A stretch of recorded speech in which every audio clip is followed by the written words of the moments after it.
გამარჯობა, მე ვარ ანასტასია როსტომაშვილი, 10 წლის. და დღეს ერთ ძალიან საინტერესო საკითხს მინდა შევეხო. ამერიკის ხსენებისას პირველი ალბათ თავისუფლების ქანდაკება გახსენდებათ. თავისი მაღლა აწეული ჩინაღდნით.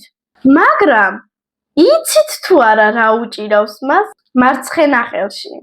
ეს არის დაფა, რომელზეც გამოსახულია წარწერა.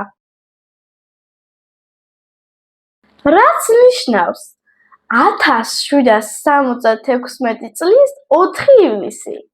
ანუ დღე, როდესაც ამერიკის დამოუკიდებლობის დეკლარაცია მიიღეს. ქანდაკებას მარჯვენა ხელში ჩირაღდანი აქვს. ეს არის თავისუფლების სინათლე. მარცხენა ხელში კი დაფა, კანონისა და სახელმწიფოს საფუძვლის სიმბოლო.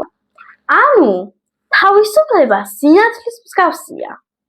მაგრამ ის მხოლოდ მაშინ იარსებებს, თუ კანონი და წესრიგი დაიცავს მას. ქანდაკებას მარცხენა ფეხი გაწყვეტილ ჯაჭვზე უდგას. ეს მიანიშნებს იმაზე, რომ ამ ქვეყანაში მონობა დასრულდა. ქანდაკება საფრანგეთმა აჩუქა ამერიკას მეგობრობის ნიშნად.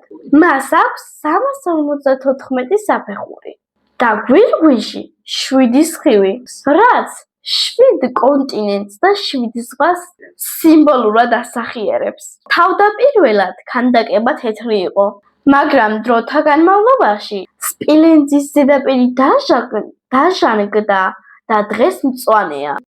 ქანდაკების ავტორია ფედერიკ ბართოლდი, ხოლო შიდა კონსტრუქცია გუსტავ ეიფელმა შექმნა. ქანდაკება ამერიკაში 350 ნაწილად ჩაატანილეს და მისი აწყობა თითქმის 10 წელი გაგრძელდა.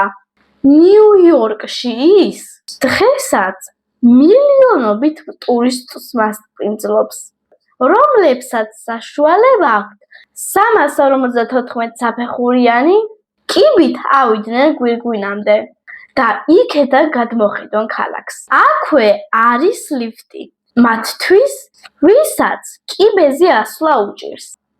ქანდაკება იუნესკოს მსოფლიო მემკვიდრეობის ნუსხაშია შეტანილი.